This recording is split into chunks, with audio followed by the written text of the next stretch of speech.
I'm just going to show you a quick video with sterile gloving because that's the first step when you're doing your Foley catheter.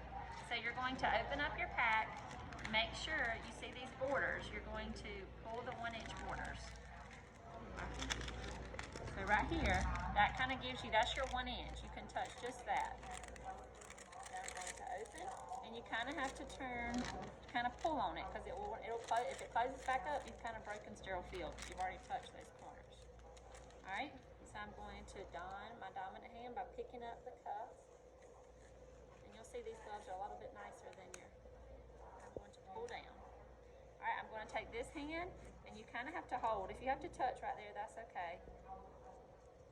I'm going to kind of dig underneath the cuff while I'm donning my other hand. So you want to get it good, a grip underneath that cuff.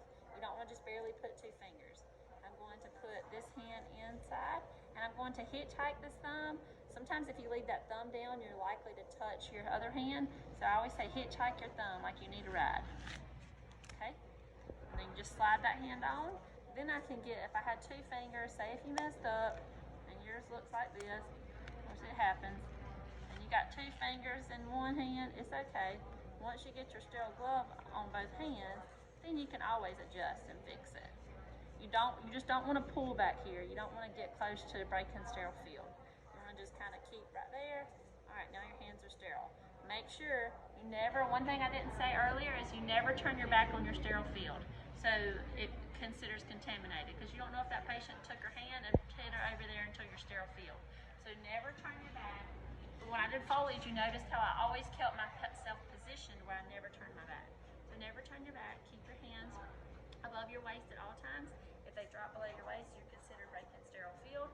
If I touch anything that's not sterile, I'm considered breaking sterile field. So you only want to touch what is sterile. This is when you have your Foley kit. Only touch what is sterile. Once you contaminate your hands, then you would have to don new sterile gloves because you wouldn't want to continue because risk for if you broke sterile field and then didn't say anything,